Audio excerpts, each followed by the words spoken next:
Growing up in a family riddled with blatant favoritism was like living in a shadow that never lifted. I, now 28 years old, have spent most of my life watching my younger sister, Amy, bask in the golden light of our parents' affection, while I was left to fend for scraps of their attention. Amy, just 3 years my junior at 25, was the apple of our father's eye, and our mother wasn't far behind in her adoration. From the earliest memories of my childhood, the disparity in how we were treated was glaring, a wound that only deepened with time. It all started with something as simple as birthday parties. When I turned 5, my celebration was a modest affair of store-bought cake and a small family dinner. No fanfare, no excitement, just a quiet acknowledgement that I was a year older. But when Amy turned 2 that same year, her birthday was a spectacle. Our parents hired professional face painters, rented a bouncy castle, and even brought in a petting zoo. The contrast was staggering, even to my young mind. It was as if her existence was a cause for celebration, while mine was merely an afterthought. That day set the tone for the years to come, a relentless pattern of favoritism that would shape our lives in ways I couldn't have imagined. As we grew older, the differences in how we were treated became more pronounced, more painful. Amy was showered with the latest toys, the most fashionable clothes, and an endless stream of attention. I, on the other hand, had to save every penny of my allowance for months just to buy a bike when I was 10. I remember the excitement I felt when I finally had enough money to purchase it, only to have that joy crushed when Amy threw a tantrum upon seeing my new bike. Instead of teaching her the value of patience or saving, our parents rushed out and bought her an even better bike, one that made mine look like a hand-me-down. It was a slap in the face, a reminder that no matter how hard I worked, Amy would always come out on top. The favoritism extended beyond material possessions and into every aspect of our lives, especially school. While Amy's every achievement, no matter how small, was met with applause and rewards, my accomplishments were met with indifference. I joined the math club, earned straight A's in middle school, and even won first place in a regional science fair. Yet my parents barely acknowledged these milestones. Meanwhile, when Amy scored a B+ on a single test in her weakest subject, they threw her a celebratory dinner and bought her a new phone as a reward. The message was clear. Her mediocrity was worth more than my excellence. High school was particularly brutal. I threw myself into every activity I could, maintaining a 4.0 GPA, editing the school newspaper, and captaining the debate team, all in the hopes of earning even a sliver of my parents' approval. But no matter what I did, it was never enough. Amy, on the other hand, coasted through school with a C average, spending most of her time hanging out with friends. Yet, she was the one who received their praise, their attention, their love. The injustice of it all was suffocating, a constant weight on my chest that I carried with me every day. Despite my relentless efforts to prove my worth, my parents' indifference toward my achievements only grew more pronounced as I reached milestones that should have made any parent proud. One of the most crushing moments came during my junior year of college when I was selected as one of only 2 students from my university to participate in a prestigious summer program at Harvard. It was an honor that validated years of hard work, late nights, and sacrifices. I remember the rush of excitement as I prepared to share the news with my parents, hoping perhaps foolishly that this time they would finally see me. But when I announced it at dinner, my father barely looked up from his plate, muttering something about Amy's upcoming dance performance. My mother offered a lukewarm, "That's nice," before swiftly changing the subject to Amy's rehearsal schedule. The sting of their apathy was sharp, a painful reminder that no matter how high I climbed, Amy would always be their priority. The night I left for Harvard was another blow. My flight coincided with Amy's dance concert, and my parents didn't hesitate to choose her over me. "We can't miss her performance," my mother said, as if my departure was an inconvenience rather than a milestone. I had to swallow my pride and ask a friend's parents for a ride to the airport, feeling like an afterthought in my own family. It was a humiliating experience, one that underscored the glaring imbalance in how we were treated. The pattern continued during the college application process. I poured my heart into crafting essays, juggling extracurriculars, and acing standardized tests. When acceptance letters from elite universities started rolling in, along with a sizable scholarship to my dream school, I dared to hope that my parents might finally acknowledge my hard work. But their reaction was as underwhelming as ever. "That's good," my father said, barely looking up from the newspaper. "Just don't let it go to your head." My mother added, "Remember us when you're off becoming a big shot," her tone dripping with sarcasm rather than pride. Meanwhile, Amy, who barely scraped through high school and chose not to attend college, was praised for knowing herself and defying societal expectations. They even bought her a car as a graduation gift, a stark contrast to the emotional and financial neglect I endured. Their indifference wasn't just hurtful, it was isolating. While my friends' families celebrated their achievements with parties and heartfelt congratulations, I was left to navigate my successes alone. It felt like no matter how much I accomplished, I would always be overshadowed by Amy, the golden child who could do no wrong. This constant dismissal chipped away at my self-worth, leaving me to wonder if I would ever be enough in their eyes. Little did I know this cycle of neglect would reach its peak when my grandfather's will revealed just how deeply ingrained their favoritism truly was. The death of my grandfather marked a turning point in my life, not just because of the grief of losing him, but because of the shocking revelation that came with his will. My grandfather, a self-made businessman who had built his fortune from nothing, was a man of fairness and principle. When he passed away, he left behind a sizable estate, and his will was a testament to his belief in equality. He divided his assets equally among his grandchildren, including me, Amy, and our cousins, as well as his own children, my father and his siblings. My share of the inheritance was substantial, roughly $500,000, a sum that could change my life. It was enough to pay off my student loans, invest in my future, and even lay the groundwork for starting my own business. For the first time in years, I felt a glimmer of hope, a sense that maybe, just maybe, the universe was finally balancing the scales. But that hope was short-lived. When the will was read, my parents' reaction was anything but celebratory. Their faces darkened and an uncomfortable tension filled the room. Later, they pulled me aside, their expressions a mix of frustration and desperation. "This isn't fair," my father said, his voice tight with anger. "Amy needs this money more than you do. She's struggling and you're already doing fine." My mother chimed in, her tone pleading, "You should do the right thing and give her your share. It's what Grandpa would have wanted if he knew how things were." I was stunned. After a lifetime of being overlooked, I was now being asked to sacrifice the one thing that could give me a fresh start, all in the name of their favoritism. I tried to remain calm, explaining that Grandpa had made his decision deliberately and that it wasn't my place to alter his wishes. But my parents wouldn't relent. They accused me of being selfish and ungrateful, dredging up every instance they'd ever helped me, paying for my braces, buying school supplies, letting me live at home during college as if these basic parental responsibilities were favors I needed to repay. Meanwhile, they conveniently ignored the car they'd bought Amy, the endless shopping sprees, and the fact that they still supported her financially at 25. The hypocrisy was staggering.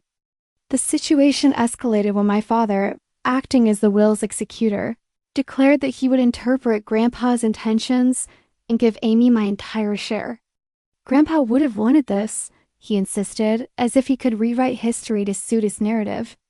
I was devastated. Not only was this blatantly illegal, but it was also a crushing reminder of how little my parents valued me. It felt like a final betrayal, a confirmation that I would always come second to Amy in their eyes. Little did I know, this was just the beginning of a family drama that would unravel decades of buried resentment and force me to confront the painful truth about where I stood in my own family. The death of my grandfather marked a turning point in my life, not just because of the grief of losing him, but because of the seismic shift it caused in my family dynamics. My grandfather was a self-made man, a successful businessman who had built his empire from nothing. He was also the only person in my family who had ever truly seen me not as the overlooked child, but as someone with potential and worth. When he passed away, he left behind a will that would unraveled the carefully constructed facade of our family's harmony. The reading of the will was a tense affair, held in the cold, sterile office of my grandfather's attorney. As the lawyer read aloud, it became clear that my grandfather had chosen to divide his estate equally among his grandchildren, including me, Amy, and our cousins. My share was substantial, roughly $500,000, a life-changing sum that could help me pay off my student loans, invest in my future, and even start my own business. For the first time in years, I felt a glimmer of hope, a sense that maybe, just maybe, I could carve out a future free from the shadow of my parents' favoritism. But that hope was short-lived. As soon as the attorney finished speaking, my parents' faces darkened. They pulled me aside, their voices low but laced with tension. "This isn't fair," my father said, his tone sharp. "Amy needs this money more than you do. She's struggling, and you're already doing fine." My mother chimed in, her voice trembling with faux concern. "You've always been the responsible one. Can't you see how much this would mean to her?" I was stunned. After a lifetime of being overlooked, I was now being asked to sacrifice the one thing that could level the playing field. I tried to remain calm, explaining that my grandfather's decision was final and that he had wanted all of his grandchildren to have an equal chance. But my parents weren't having it. They grew increasingly agitated, their words laced with guilt and manipulation. "After everything we've done for you," my father snapped, "this is how you repay us? By being selfish?" My mother's eyes filled with tears as she recounted every minor sacrifice they made for me, paying for my braces, buying school supplies, letting me live at home during college. Conveniently, they ignored the car they bought Amy, the endless shopping sprees, and the fact that they still supported her financially at 25. The situation escalated when my father, acting as the executor of the will, declared that he would interpret my grandfather's intentions and give my entire share to Amy. "Your grandfather would have wanted this," he said, his voice cold and final. It was a blatant abuse of power, a desperate attempt to maintain the status quo that had always favored Amy. I felt a surge of anger and betrayal, but also a strange sense of clarity. This wasn't just about money, it was about control, about ensuring that Amy remained the golden child, even in death. Determined not to let them strip me of what was rightfully mine, I reached out to my grandmother, my grandfather's widow. She was furious when she learned what my parents were trying to do. "This is not what your grandfather wanted," she said, her voice shaking with anger. She revealed that my parents had once tried to convince my grandfather to leave everything to Amy, but he had refused, insisting on fairness. He had even included a clause in the will stating that anyone who challenged the equal distribution would forfeit their share. Armed with this knowledge, I confronted my parents, but their reaction only deepened the rift. They accused me of turning the family against them, of being greedy and ungrateful. The battle lines were drawn, and for the first time in my life, I was ready to fight back. Feeling cornered and betrayed by my parents' blatant attempt to manipulate my grandfather's will, I knew I had to act fast. I reached out to my grandmother, my grandfather's widow, hoping she would have the wisdom and authority to intervene. When I explained the situation, her reaction was immediate and fierce. "This is outrageous," she said, her voice trembling with anger. "Your grandfather would never have wanted this." She revealed a shocking truth. Years ago, my parents had approached my grandfather, urging him to leave the entirety of his estate to Amy. They argued that she needed the support more, given her struggles, while I was already on a stable path. But my grandfather, a man of principle and fairness, had refused. He believed in treating all his grandchildren equally, and had even added a clause to his will stating that anyone who challenged the equal distribution would forfeit their share. Armed with this revelation, my grandmother sprang into action. She contacted my grandfather's attorney and the other executors of the will, ensuring that my parents' scheme would be stopped in its tracks. The legal battle that followed was tense and emotionally draining. My parents, desperate to maintain control, accused me of being greedy and ungrateful, even suggesting that I had manipulated my grandmother into taking my side. But the truth was undeniable and the law was clear. My grandmother's unwavering support and the ironclad terms of the will left no room for their manipulation. In the end, my parents were forced to back down. My father was removed as an executor, and the will was executed exactly as my grandfather had intended. While the victory was bittersweet, it was a turning point for me. For the first time in my life, I had stood up to my parents' favoritism and won. But the fallout was far from over. The family was fractured, and the emotional scars ran deep. My grandmother, however, became my rock, a beacon of justice and fairness in a family that had long been anything but. Her intervention not only protected my inheritance, but also gave me the strength to confront the years of neglect and inequality that had defined my life. The fallout from the inheritance battle was nothing short of explosive, tearing through the fragile fabric of our family like a hurricane. My parents, furious that their plan to redirect my share of the inheritance to Amy had been thwarted, turned their anger squarely on me. "You've divided this family," my father roared during one particularly heated argument, his face red with rage. "All you care about is money." My mother, tears streaming down her face, accused me of betraying them and turning my grandmother against them. "How could you do this to us?" She sobbed as if I were the one who had orchestrated the entire mess. Their words were laced with guilt and manipulation, a desperate attempt to paint me as the villain in a story they had written themselves. The tension between us became unbearable. Family gatherings, once strained but cordial, now felt like minefields. My parents barely spoke to me, their cold shoulders and accusatory glares a constant reminder of their disappointment. Amy, caught in the middle, seemed paralyzed by the chaos. She confided in me privately, her voice trembling with guilt. "I didn't ask for this," she said, her eyes downcast. "But I can't go against Mom and Dad. They've always been there for me." Her words stung not because they were unexpected, but because they highlighted the deep-rooted dynamic that had shaped our lives. Amy had been conditioned to rely on our parents' approval, and the thought of challenging them was unthinkable. The extended family wasn't spared from the drama either. My parents tried to rally relatives to their side, spreading rumors that I had manipulated my grandfather's will and turned my grandmother against them. Some cousins, aware of the long-standing favoritism, supported me, while others urged me to keep the peace and let Amy have the money. The division was palpable, and family events became battlegrounds of whispered accusations and awkward silences. For the first time in my life, I felt truly alone, even as I stood my ground.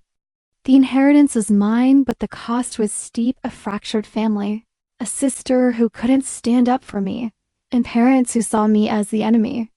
It was a painful reminder that sometimes doing the right thing comes at a price. As the dust from the inheritance battle began to settle, something unexpected happened. Amy started to see the truth. It wasn't an overnight revelation, but a gradual awakening fueled by the chaos our parents had created. One evening, she showed up at my doorstep, her face pale and her hands trembling. "I need to talk to you," she said, her voice barely above a whisper. What followed was a raw, emotional conversation that changed everything. "I'm sorry," she admitted, tears streaming down her face. "I never realized how much their favoritism hurt you. I was so caught up in their approval that I didn't see how unfair it was." Her apology was a balm to years of pain, but it was her next words that truly shocked me. "I'm going to use my inheritance to go to college," she declared, her voice firm despite the fear in her eyes. "I need to start living for myself, not for them." Amy's decision sent shockwaves through the family. When she announced her plans to our parents, their reaction was explosive. "You're throwing your life away," my father shouted, his face red with anger. "College? You don't need that. We've always taken care of you." My mother, equally furious, accused me of poisoning Amy's mind. "This is your doing," she hissed, pointing a trembling finger at me. "You've turned her against us." But Amy stood her ground, her newfound resolve unshakable. "This is my choice," she said firmly. "I need to do this for me." Watching Amy defy her parents was both exhilarating and heartbreaking. For the first time, she was stepping out of their shadow, but the cost was high. Our parents' anger was relentless, and the tension in the family reached a boiling point. Yet, amid the chaos, I felt a glimmer of hope. Amy's transformation was a sign that the cycle of favoritism could be broken, even if it meant facing our parents' wrath. For the first time in our lives, we were on the same side, not as rivals, but as siblings united against the unfairness that had defined our childhood. In the aftermath of the inheritance drama and Amy's decision to pursue college, a subtle but significant shift began to take place in my mother. It was as if the cracks in our family's facade had finally forced her to confront the reality of what she and my father had created. One day, out of the blue, she called me, her voice trembling with uncharacteristic vulnerability. "I think I need help," she admitted, her words heavy with regret. "I've been talking to a therapist, and I'm starting to see how much damage we've done." Her confession was a shock, but it was also the first glimmer of hope I'd felt in years. Over the following months, my mother made tentative steps toward reconciliation. She began attending therapy regularly, slowly unpacking the years of favoritism and emotional neglect that had defined our family dynamic. During one of our rare lunches together, she looked at me with tears in her eyes and said, "I'm so sorry for everything. I didn't realize how much we hurt you. I didn't know any better." Her apology was raw and imperfect, but it was genuine. For the first time, I felt seen by her, even if it was decades too late.